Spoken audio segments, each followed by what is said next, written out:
रामविलास पासवान जी के दामाद को आयोग में जगह मिली है, अशोक चौधरी जी के दामाद को आयोग में जगह मिली है, मांझी जी के दामाद को भी मुख्यमंत्री जी से अपील करते हैं कि समर्पित जमाई आयोग का गठन किया जाए। तेजस्वी यादव बिहार की राजनीति में रिवर्स स्वीप लगाते दिख रहे हैं। भ्रष्टाचार, परिवारवाद, जंगल राज, ऐसे आरोपों की बारिश लालू पर होती रही है। अब तेजस्वी बीजेपी जेडीयू को ऐसे ही आरोपों में घेरने की कोशिश कर रहे हैं। इस सरकार में कोई अपने बेटे, कोई अपना दामाद, कोई अपने पति, तो कोई रिश्तेदार को रेवड़ी और मलाई बांट रहा है। हम चाहते हैं मुख्यमंत्री जब तो कुछ बचा नहीं, एक समर्पित जमाई आयोग का आप बना दीजिए। अब कितना जमाई लोग हैं भाई? अभी हाल फिलहाल में कई जगह जो है मलाईदार पदों पर यही भूंजा पार्टी के रिश्तेदारों को जगह दी गई। तेजस्वी तंज कस रहे हैं। नीतीश कुमार से जमाई आयोग की गठन करने को कह रहे हैं कि उनके पास पूरी लिस्ट है कि किस नेता के जमाई को कहां क्या मलाई दी गई। तेजस्वी गिनाते हैं, पूर्व केंद्रीय मंत्री रामविलास पासवान के दामाद धनंजय कुमार उर्फ मृणाल पासवान को अनुसूचित जाति आयोग का अध्यक्ष बनाया गया। केंद्रीय मंत्री जीतन राम मांझी के दामाद देवेंद्र कुमार को अनुसूचित जाति आयोग में उपाध्यक्ष बनाया गया है। बिहार सरकार में मंत्री अशोक चौधरी के दामाद सायंग कुणाल को बिहार राज्य धार्मिक न्यास परिषद का सदस्य बनाया गया है। तेजस्वी कह रहे हैं कि बिहार में बीजेपी जेडीयू नेताओं के दामादों की पौ बारा है।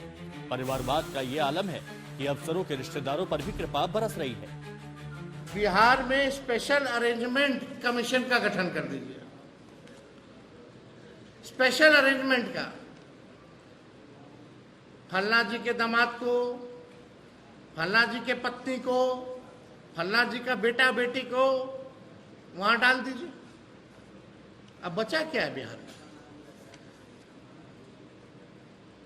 लगातार परिवारवाद पे ये लोग जो है हम लोगों को ज्ञान देते हैं, और हो क्या रहा है यहाँ इस सरकार में बैठे हुए?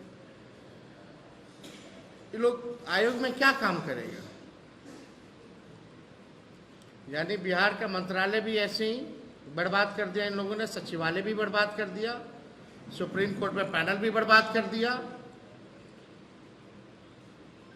पूरा सिस्टम जो है कोलैप्स कर दिया गया। तेजस्वी के ये हमले इसलिए अहम हो जाते हैं क्योंकि खुद लालू परिवार ऐसे आरोपों को झेलता रहा है। राजनीति में लालू परिवार की गहरी जड़ों पर चोट होती रही है। और यूं ही नहीं था, खुद लालू यादव बिहार के मुख्यमंत्री और केंद्रीय मंत्री रहे।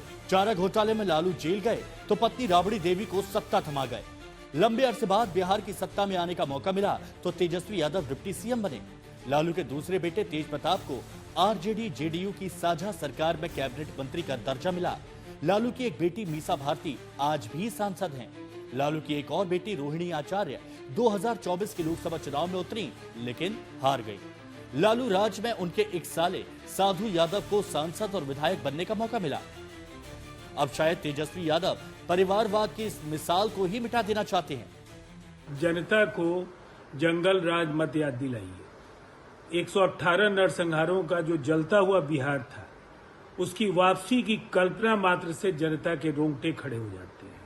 इसलिए भ्रष्टाचार, अपराध, परिवारवाद, ये उनके लिए वर्जित क्षेत्र हैं। इन पर अगर वो बोलेंगे तो खुद वो जवाब जब उनसे पूछा जाएगा तो फिर उनके सामने गहरी मुश्किल का सामना उनको करना पड़ेगा कि वो इनका जवाब क्या दे सकते हैं।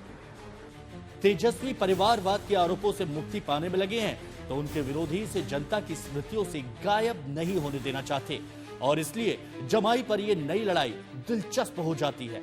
रोहित सिंह के साथ शशि भूषण कुमार, पटना।